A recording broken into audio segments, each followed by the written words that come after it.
আসসালামু আলাইকুম রহমতুল্লাহি ওয়া বারাকাতুহু। সুপ্রিয় দর্শক, আজকে শর্ট ভিডিওতে যে আমরা মিউজিক ব্যবহার করি, আমি সেই বিষয়ে আপনাদেরকে আজকে একটু তথ্য দেব।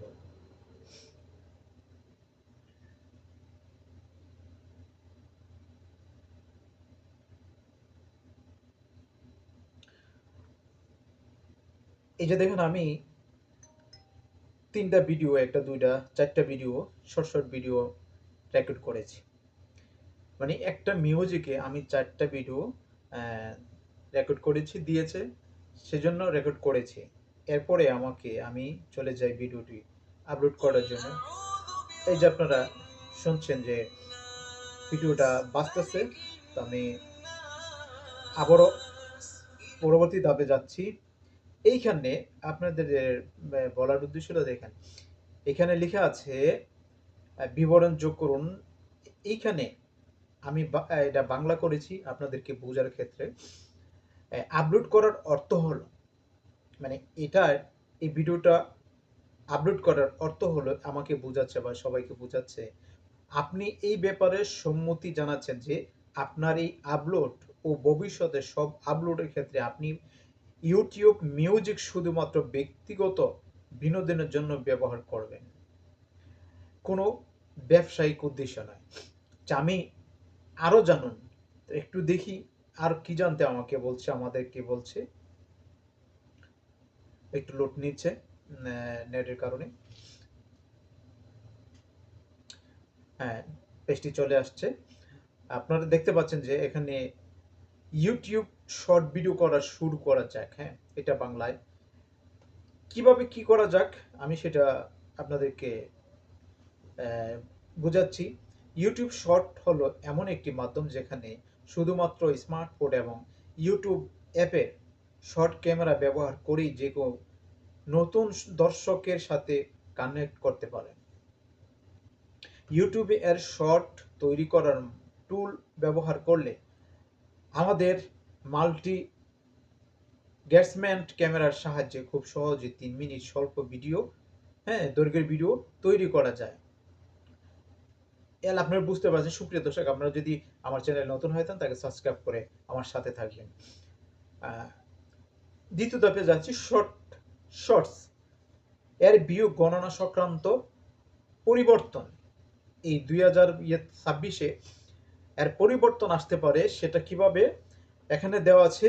31/3/2025 থেকে শর্টসের ভিউ কিভাবে গণনা করা হবে আমরা তা আপডেট করতে চলেছি।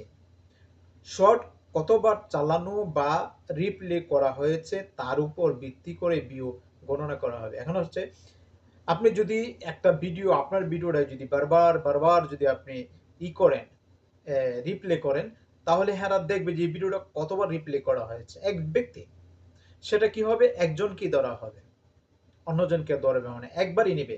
যতবারই রিপ্লে করেন ততবার একবারই নেবে, এর ভিত্তিতেই গণনা করা হবে। এক্ষেত্রে ন্যূনতম দেখার সময় আর জরুরি নয়। এই আপডেটের ফলে ক্রিকেটাররা যখন ক্রিকেটাররা যখন তাদের শর্ট ভিডিওর পারফরম্যান্স সম্পর্কে আরও ভালোভাবে বুঝতে পারবে, বিশেষত তারা যখন অন্য কোনো প্ল্যাটফর্মে কন্টেন্ট শেয়ার করবেন। এখন যা এঙ্গেজ ভিউ নামে পরিচিত, শর্ট এর ভিউ সংক্রান্ত সেই আগের মেট্রিক ইউটিউব অ্যানালিস্টিক এর ক্ষেত্রে দেওয়া হবে, যাতে কতবার দর্শক আপনার ভিডিও দেখা চালিয়ে যাচ্ছেন তা আপনি জানতে পারবেন। ইউটিউব অ্যানালিসে আপনি এঙ্গেজ ভিউ ব্যবহার করে সবকটি শর্টস এর পারফর্ম তুলনা করতে পারবেন। ভিডিও এবং লাইভ স্ট্রিমের ক্ষেত্রেও সেটি এই মেট্রিক উপলব্ধ, তবে ভিউর সঙ্গে এর কোনো পার্থক্য হবে না। সুপ্রিয় দর্শক, আমরা যখন এগুলা দেখি, আমরা যখন যাই কে আমাদের ভিডিওটা কতবার দেখছে কতবার দেখছে না, সেই কারণে আমরা কি করতে পারি, ইউটিউব অ্যানালিস্টে গিয়ে সেটা আমরা দেখতে পারি যে আমাদের ভিডিওটা কে কতবার দেখছে, কোথা থেকে দেখছে, কোন দেশ থেকে দেখছে। তো এই পরিবর্তনের ফলে ইউটিউব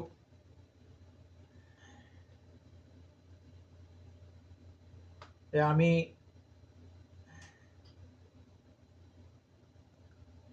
ফলে এই যোগ্যতা ও শর্ট বিজ্ঞাপনের সংক্রান্ত উপার্জন শেয়ার করার বিষয়গুলি সরাসরি প্রবাহিত হবে না। এই দুটি এঙ্গেজে বিয়ের ভিত্তিতে হবে।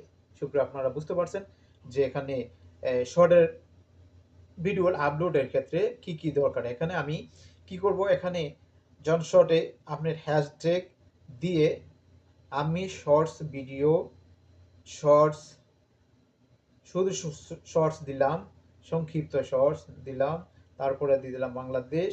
হ্যাঁ, তারপর আমি আসলাম ব্যক্তিগত দেওয়া আছে, আমি ব্যক্তিগত যাব না, ব্যক্তিগত আমি সর্বজনীন দিই, সর্বজনীন দিয়ে ভিডিওটা কি করব।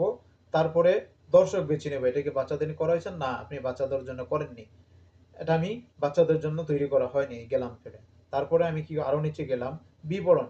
বিবরণ আপনারা যদি এখন করতে চান তাহলে করতে পারেন, না করতে পারলে থাক, করার দরকার নেই। যদি করতে চান তাহলে এই যে উপরের যেটা শিরোনামটা আমরা ই করে অনুলিপি, অনুলিপি মানে কপি করলাম আর কি, কপি করে আমি নিয়ে এখানে পেস্ট করে দিলাম, পেস্ট করে দিলাম, ওকে ব্যাকে চলে গেলাম। এখানে দেওয়া আছে আপনি পেড প্রচার, আপনার ভিডিওটাকে পেড প্রচার করছেন কিনা, পেডের মধ্যে কিনা, যদি না হয় তা না। ওকে, দিয়ে গেলাম, এখানে সব ঠিক আছে। হ্যাঁ, আমি শর্ট আপলোড করে দিলাম। প্রিয় দর্শক, আপনারা দেখছেন আমার ভিডিওটি কিভাবে আপলোড করুন, আপনারা এইভাবে আপলোড করতে পারেন। ওকে, আসসালামু আলাইকুম রহমতুল্লাহ।